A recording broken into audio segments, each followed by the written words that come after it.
The room was never meant to feel like this. It was supposed to be a secret, a single night. No past, no future. Just two bodies, two names whispered in the dark, and a promise they both swore they wouldn't break. At the moment his hand brushed the bare skin at her waist, the promise cracked. Ava stood in the middle of the hotel suite, wrapped in nothing but the thin white robe he'd handed her hours ago. It slipped slightly off one shoulder, exposing the curve of her collarbone, the edge of a red mark he'd left behind with his lips. Her breath was uneven, like she'd been holding it since the elevator ride up. The air between them trembled with something unspoken, something dangerous. Jace leaned against the doorway, shirtless now, his slacks riding low on his hips, his chest still rising with the aftermath of the last time they said they'd stop. His voice was low, hoarse from the heat they'd already drowned in. "Say it again," he said, stepping closer. "Say this is only for tonight." Ava met his gaze, defiant, terrified, already lost.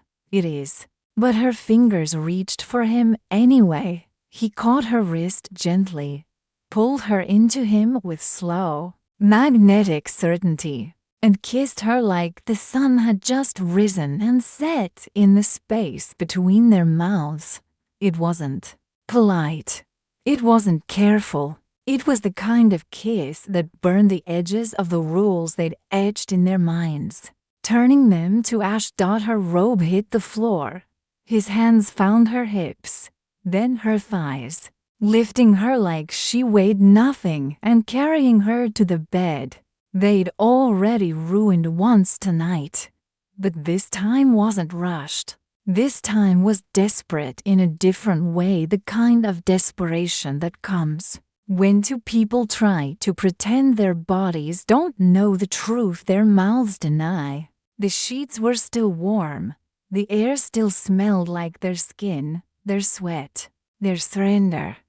Jace laid her down like she was both fragile and his addiction. His lips traced the line of her neck, down her chest, across the softest parts of her, as if relearning the map he already knew by heart.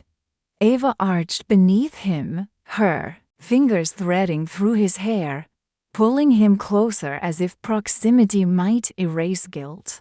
"We shouldn't," she whispered. He murmured against her skin, "Then tell me to stop." She didn't. Instead, she kissed him like silence was a lie, her legs wrapped around his waist, pulling him into the gravity of her body, her need, her trembling surrender. And when he entered her again, it wasn't lust, it was inevitability. The rhythm they found was slow this time, deep, a conversation between moans and gasps and the sound of skin on skin, a language only lovers speak when the world falls away, when time forgets to tick forward. Ava looked up at him, eyes wide, lips parted, soul bare. Jace kissed her once, twice, then held her face in both hands. "This doesn't feel like just one night." Her voice broke when she spoke. "That's the problem. Outside, the city moved on. But inside this room, wrapped in heat and tangled sheets, they became something else, something dangerous, tender, and entirely against the rules." And as they moved together again, slower, deeper, holding each other like memory might steal the moment away, it became clear their bodies had already made the decision. One night wasn't enough. It never would be. Ava woke before dawn, the city lights bleeding faint gold through the floor-length windows, outlining Jace's bare back as he stood at the edge of the bed, shirtless, still lost in his own war. She didn't speak. She watched. The sheet clung to her hips, still tangled in the chaos they'd made of each other hours before. Her body ached in the places he'd touched. Her lips still tasted like him. Her skin smelled like surrender. This was supposed to be over. One night. That was the vow. But as she sat up and let the sheet fall around her waist, as her gaze moved across the lines of his body, the one she had memorized without permission, something inside her tightened. It wasn't just desire. It was grief for a lie still breathing between them. "You're thinking too loudly," she said softly, her voice cracking the quiet. Jace turned slowly, his eyes landing on her like gravity. "I told myself I'd leave before morning, and yet I can't look at you without wanting everything we swore we wouldn't." He moved toward her, each step heavier with something unsaid, regret, longing, or maybe just the inevitable pull of a choice, already made in sweat and silence. When he reached the bed, she didn't hesitate. She reached up, curled her fingers around the waistband of his slacks, and pulled him gently down until he knelt between her knees. Her hands cradled his face. "We promised," she whispered, brushing her lips across his. "But promises don't hold up against this." He kissed her again, harder this time, not like the night before. This kiss was messy, desperate. A declaration soaked in conflict. Her back hit the mattress. His hands pressed to her hips, her thighs, her ribs, rediscovering all the places that had made her moan in the dark. "Tell me you don't want more," he growled into her ear, sliding her legs around him like chains. "Lie to me." She did in single quotes instead. Her nails dug into his back as she pulled him inside her once more, and the room filled with the rhythm of truth they couldn't speak aloud. It wasn't fast. Not yet. It was deep, intimate, slow enough to burn. Each movement said what their mouths couldn't. "I want you. I shouldn't. But I can't stop." Her breath hitched when he kissed the hollow of her throat. Her body trembled when he whispered her name, like it meant more than it should. This wasn't casual. This wasn't temporary. This wasn't just one night anymore. Ava clung to him as he moved within her, their bodies slick and seamless, her moans breaking into sobs of pleasure and confusion. Jace kissed her cheeks, her lips, her closed eyelids, like he was trying to memorize a dream he was scared of waking from. And then, when she shattered beneath him, head thrown back, thighs tight around his waist, mouth open in silent cry, he followed her into the fall. They collapsed together in a tangle of limbs and regret and skin too warm to let go of. Minutes passed. Jace brushed her damp hair from her forehead. "We're in trouble," Ava nodded, resting her hand on his chest. "And I don't want to be anywhere else." They had built a lie with every touch, every kiss, every promise broken in silence. And now, wrapped in each other's arms, they would have to find a way to live with the truth they never meant to want. The sun rose cruelly. It spilled across the hotel bed like a verdict. Gold light streaked Ava's bare shoulders, painting her skin in guilt and want. Jace lay beside her, one arm heavy around her waist, one hand loosely tangled in hers, like he didn't want to let go even in sleep. She should have moved, slipped out of bed, gathered her things, left before her heart made it harder. But instead, she turned to face him. His lashes flickered against his cheek. His breath was slow. His body, warm and flushed, curled around hers like she belonged there.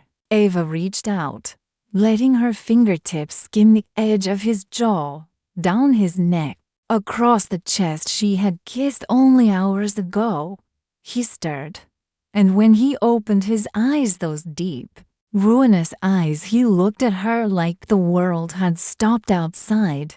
"That room, you're still here," he whispered, his voice thick with mourning and meaning. "So are you." Neither of them smiled, because staying meant something now, and they both knew it. Jace reached up, brushing her hair behind her ear. His thumb lingered at her jaw. "Last night was supposed to be goodbye." Ava swallowed. Her voice barely broke past her lips. "Then why did it feel like the start of something we're not allowed to have?" He pulled her closer, their legs tangled beneath the sheets, bodies fitting like puzzle pieces built for destruction. "Because you made me forget the rules, and I never forget the rules." She laughed, quiet, pained. "That makes two of us." His hand slid down her spine, slow and reverent. When he pressed his mouth to hers, it wasn't hunger this time, it was something gentler, more dangerous. A kiss that didn't want to end. A kiss that asked, "What if we didn't walk away?" Ava's body responded before her mind could fight. She rolled onto him, straddling his hips, letting the sheet slip off her back as his hands found her thighs. His breath caught. Her nails grazed his chest, and their eyes locked in something far deeper than lust. "You still want this?" she asked, breathless. "I want everything," he said, "even the parts that hurt." She lowered herself onto him slowly, gasping as their bodies joined again. Not like strangers anymore, but like lovers trying to memorize a moment the world wouldn't forgive.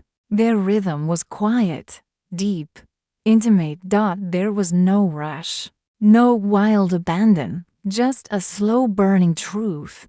This wasn't about pleasure anymore. This was about need. Jace held her face in his hands as she moved above him, their mouths pressed together, breath shared, skin slick with new heat. Ava whispered his name like a confession, and he whispered hers like it was the only word he knew. They reached the edge together, slow, trembling, undone. And when their bodies stilled, when silence filled the space between their chests, Ava let the first tear fall.